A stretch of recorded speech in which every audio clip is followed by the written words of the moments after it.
Hello, Hello. welcome to another episode of Learning things with Ben and Evan. Today we're going to look at a massive sulfide deposit at an old copper mine. So come along, let's check it out.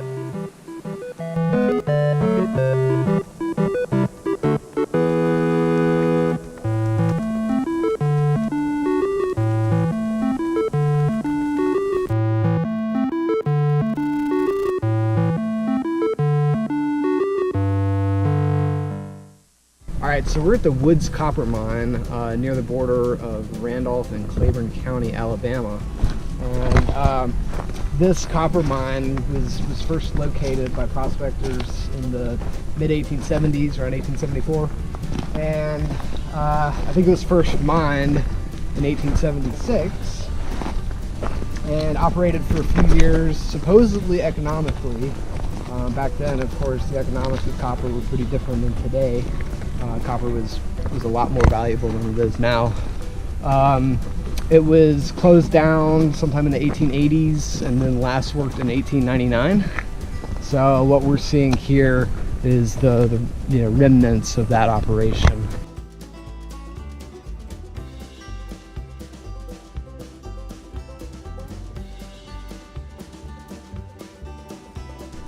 All right, so right there, that's Evan. And so we are standing at the incline shaft that they dug originally, and this thing is probably, I don't know, 30 feet deep. And what's kind of neat is you can kind of see the structure here. So along here, there's a quartz vein, all right? And then you can see the schist. See where it's kind of folded here? It bends up, there's a layer there.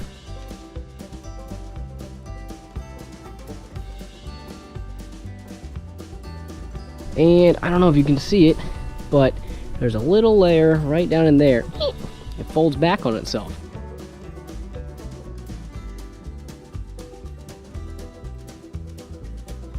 This is the exact kind of thing you don't want to be playing with. Don't go down in that thing. We don't want to fall in there. So the ore body strikes in this general direction. Right. Let's say north 30 east. So generally northeast. Yeah. Okay. And the ore was described as copper-bearing pyrite, probably some chalcopyrite, within what they called a slate. Yes, it's a schist as we know it now, but they called it a slate back then. So what do we got here? So this looks like a piece of gauze and it's very dense, loaded with iron. I don't see if there's any sulfide, probably not, since it's so oxidized. Nope, it's solid sulfide. So looks like mostly pyrite. Yeah. So what we were seeing was just oxidation rind on it. So right. It's not actually gauze, and this would have been ore or right next to the ore. Right. So we might want to crush that up and see if we get any gold, silver, copper, zinc. It was here they were mainly going after the copper. So last time we were here, we did not look at this little pit. It looks like there's a bit of an opening. Look at that. Slide down in there and see what's in it. Whoa! And slide we did. So this would have been an incline shaft. Yeah. Now, do you think this is filled in naturally, or? Yeah, this is probably slumping naturally. Yeah. All right, so we finally found some with green. You see it right here? See that? That green? That's moss, not copper. Ooh. Yeah. Quartz has been almost rubified quartz. Oh, weird. That's pretty neat.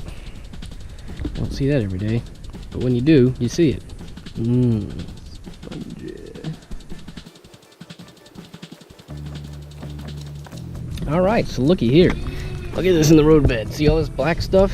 It's all bubbly and whatnot. This one looks like it's been melted. This one's got some little pits and bugs. This is the slag. They're now just using it as, road metal. This is the slag that was left over from trying to smelt that ore and make it into copper. It's pretty cool. Okay, so I was getting some aerial footage and Evan was over here banging on these rocks. So go ahead and tell us what you think you found. Well, I think this is a reverbery furnace, or the ruins of one, where they would have been able to start smelting some of the ore here.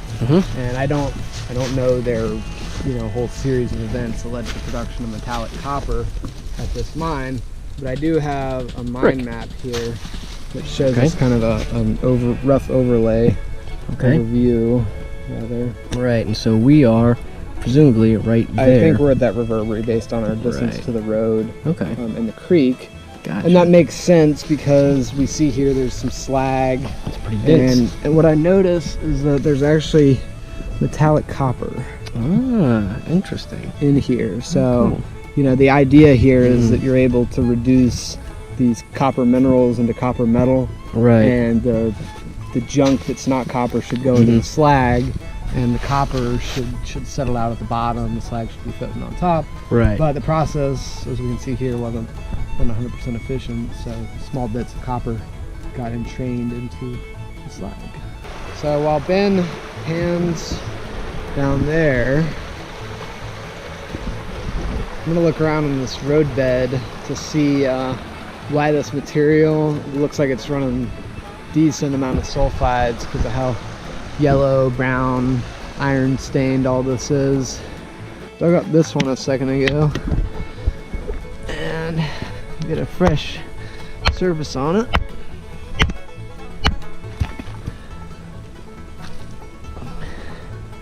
Pure sulfides, pure massive sulfides. A lot of this is pyrite, but there's some chalcopyrite mixed in. It's kind of more the yellowish looking stuff. The pyrite's more this kind of silvery, brassy look. But this would have been their ore after they got through with the oxidized ore. They'd be into the sulfide-rich stuff, and they would have to be roasted to drive off most of the sulfur, and then they could finish smelting it and hopefully get the copper and a lot of iron out of it as well. So pretty cool. So we knew how to market this, Ben. We'd sell this as Alabama turquoise. Yeah.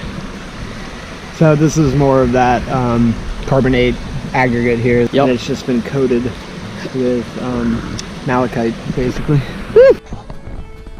It's a fungus.